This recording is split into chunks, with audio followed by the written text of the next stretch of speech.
If I hadn't walked out of that house that night, I would have never touched the sky.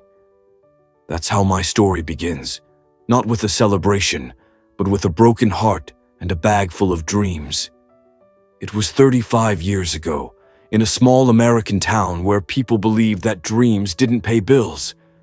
I was just a 17-year-old boy with one burning desire: to become a pilot. I wanted to fly, to feel the clouds brushing against my wings, to live above the noise of the world. But my family saw it differently. My father was a factory worker, and my mother worked long hours in a diner.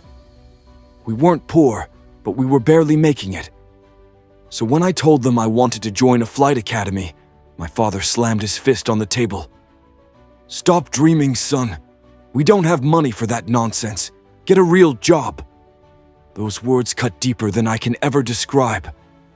I tried to convince him, begged him even, but nothing changed. For weeks, I felt like a stranger in my own home. My dreams, my ambitions, my heart, all seemed like a burden to them. One night, after another heated argument, I quietly packed my bag. I had only $46, an old jacket, and a photo of a jet I'd cut out from a magazine. I didn't know where I was going. I just knew I couldn't stay. I took a bus to Houston, where my uncle lived, a man my father hadn't spoken to in years. When I showed up at his doorstep, he looked at me, confused and concerned. But after hearing my story, he simply said, "If you're willing to work hard, you can stay here. I'll give you a roof, but the sky, you'll have to earn yourself." Those words changed everything.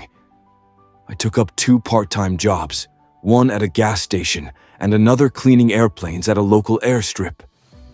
I used to spend hours watching the pilots take off, dreaming that one day it would be me sitting behind the controls.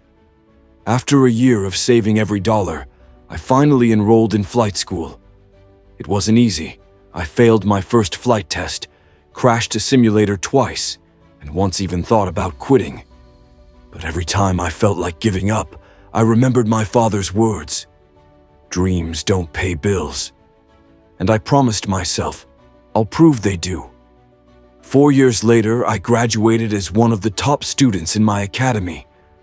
At 22, I became one of the youngest commercial pilots in the state. I still remember the day the news aired.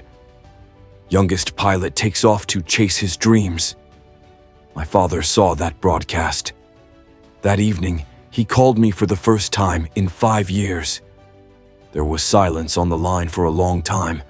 Then he said, "Son, I'm proud of you."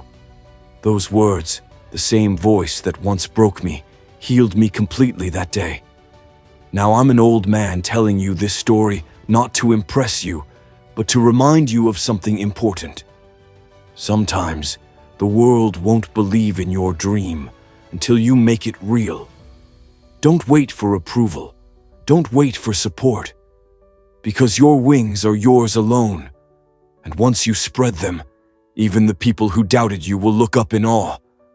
If I hadn't walked out that night, I'd still be grounded, wondering what if. But I chose the sky, and the sky chose me back.